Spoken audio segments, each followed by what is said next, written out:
नमस्कार मित्रांनो, मराठी शेतकरी योजना या यूट्यूब चॅनलवर आपले स्वागत आहे। व्हिडिओ आवडल्यास सबस्क्राईब करायला विसरू नका। आपल्याला सुखसमृद्धीचे व भरभराटीचे जावो अशी आई तुळजाभवानीच्या चरणी मी प्रार्थना करतो। आजच्या या फेसबुक लाईव्हच्या माध्यमातून सोयाबीन खरेदीच्या बाबतीत आधी मी बोलणार आहे। आपल्या सर्वांना कल्पना आहे की सोयाबीनचे दर जे आहेत ते बाजारभाव जे आहेत ते कमी आहेत आणि आधारभूत किंमत जी आहे ती 4,892 रुपये आहे। आणि आपला प्रयत्न हाच होता की जास्तीत जास्त खरेदी या केंद्रांच्या माध्यमातून व्हावी। दुर्दैवाने बारदाण्याचं शॉर्टेज असल्यामुळे, तुटवडा असल्यामुळे अनेक अडचणी यायला लागल्यात। आपल्या जिल्ह्यात साधारण 35,000 शेतकऱ्यांनी नोंदणी केलेली आहे। यापैकी 5,000 शेतकऱ्यांचं फक्त सोयाबीन हे खरेदी झालेलं आहे। आपण आता सरकारकडे विनंती केली आहे की जी खरेदी 12 तारखेला संपणार होती, थांबणार होती, त्याला एक 45 दिवसाची मुदतवाढ मिळावी। टप्प्याटप्प्याने मुदतवाढ मिळेल अशी अपेक्षा आहे। पहिल्या टप्प्यात किमान 15 दिवसाची मुदतवाढ मिळेल, म्हणजे ज्यांनी नोंद केलेली आहे अशा लोकांचं सोयाबीन जे आहे ते केंद्रावरती खरेदी होईल यासाठी आपला पाठपुरावा चालू आहे। संबंधित पणन मंत्री महोदय जयकुमारजी रावळ यांच्याशी माझी सविस्तर चर्चा झाली आहे। बारदाना उपलब्ध करून देण्यासाठी देखील ते पाठपुरावा करतायत। पुढच्या काही दिवसांमध्ये बारदाना उपलब्ध होईल। फारच अडचण आली तर जुनं बारदान वापरण्याच्या बाबतीत नाफेडचे जे अधिकारी आहेत त्यांच्याशी माझी चर्चा झाली आहे। त्या बाबतीत देखील विचार चालू आहे। पुढच्या काही दिवसांमध्ये यातलं सोल्युशन, यातला एक मार्ग जो आहे तो काढला जाईल असं मला सांगण्यात आलेलं आहे आणि म्हटल्याप्रमाणे माझा पाठपुरावा राहील। एक तर बारदाना उपलब्ध करून घेणं आणि दुसरं म्हणजे जे 12 जानेवारीपर्यंत खरेदी होणार होती ती आपण आता वाढवून घेतोय आणि मला खात्री आहे की ती व्यवस्थितरित्या वाढवली जाईल, जेणेकरून ज्यांनी नोंदणी केली आहे अशा सर्व शेतकऱ्यांचं सोयाबीन जे आहे ते खरेदी केंद्रामध्ये विकत घेतलं जाईल। हा पहिला मुद्दा होता। दुसरा मुद्दा जो आहे तो पीक विम्याच्या बाबतीमध्ये। पीक विम्याच्या बाबतीत प्रक्रिया जी आहे ती चालू आहे। ज्यांनी नुकसान झाल्याचं कळवलंय, नैसर्गिक आपत्ती झाली 72 तासामध्ये, यांना निश्चितच योग्य तो नुकसान भरपाईचा रक्कम जी आहे, योग्य ती रक्कम ती त्याला उपलब्ध होईल। आणि याच्या व्यतिरिक्त अनुदानाचा जो मुद्दा होता, आपल्याला सर्वांना कल्पना आहे की सगळे आपले 57 मंडळ या मंडळांना अनुदान जे ते मिळू शकलं नाही, कारण अतिवृष्टी म्हणजे एका दिवसात 65 mm पेक्षा जास्त पाऊस किंवा सततचा पाऊस म्हणजे 5 दिवस सलग किमान 10 mm पाऊस, या निकषात बरेच मंडळ बसले नाहीत।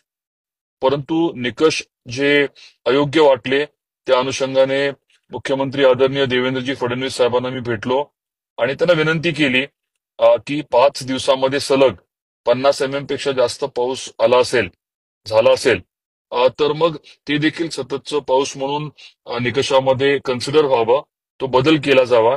त्याबद्दल ते सकारात्मक आहेत। त्या अनुषंगाने त्यांनी सचिवांना रिमार्क्स दिलेत आणि त्याविषयी देखील माझा पाठपुरावा राहील। आपण निकष जे आहे ते बदलून घेऊन ज्या शेतकऱ्यांचं नुकसान झालंय पण जे मंडळ वगळली गेली आहेत आणि मदत मिळाली नाहीये त्याच्या बाबतीत देखील आपण पाठपुरावा करतोय। या सर्व प्रक्रियेमध्ये आपलं देखील सहकार्य पाहिजे। जिथे काही लागेल ते मी निश्चित आपल्याला सांगेन।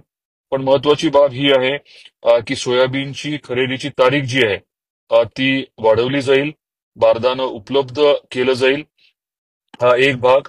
दुसरं म्हणजे पीक विम्याच्या बाबतीतली आपली जी न्यायालयीन प्रक्रिया आहे ती देखील व्यवस्थित चालू आहे। दोर्डे पाटील साहेबांना आता सरकारच्या वतीने आपण घेतलेलं आहे आणि या महिन्यामध्ये जानेवारीमध्ये बरीच त्या विषयामध्ये प्रगती होईल। आपल्याला आठवत असेल की जवळजवळ 650 कोटी रुपये आपल्याला अजून या विमा कंपन्यांकडनं येणं आहे। आणि तिसरा मुद्दा आहे तो अनुदानाचा। जे मंडळ वगळले गेले होते ते सततच्या पावसाच्या निकषात आणण्यासाठी आपण निकषांमध्ये बदल करण्याचं जे ठरवलंय, जो प्रयत्न करतोय, त्या बाबतीत मुख्यमंत्री महोदय सकारात्मक आहेत आणि ती प्रक्रिया देखील आपण आता सुरू केली आहे. माझा पाठपुरावा राहील आणि जसं काही पुढे याच्यामध्ये घटना घडतील तसं मी आपल्यापर्यंत ती माहिती पोहोचवेन. आता मी एकदा जरा सामायिक क्षेत्राचं अनुदान बालाजी मगर सांगताय ते बरोबर आहे. त्या बाबतीत मी फॉलोअप करतोय.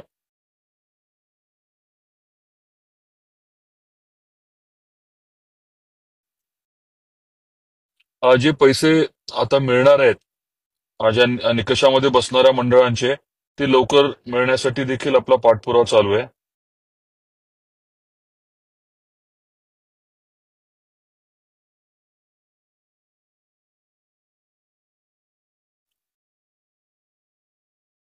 सर्वांना परत एकदा नमस्कार आणि सर्वांना परत एकदा नवीन वर्षाच्या खूप खूप शुभेच्छा. धनंजय बोंदर सांगतायत की खातं होल्ड केलंय SBI ढोकी. धनंजय जरा डिटेल तुम्हाला सांगा. टेक्स्ट मेसेज केलं तर बरं होईल. का होल्ड केले ते जरा माहिती लागेल मला.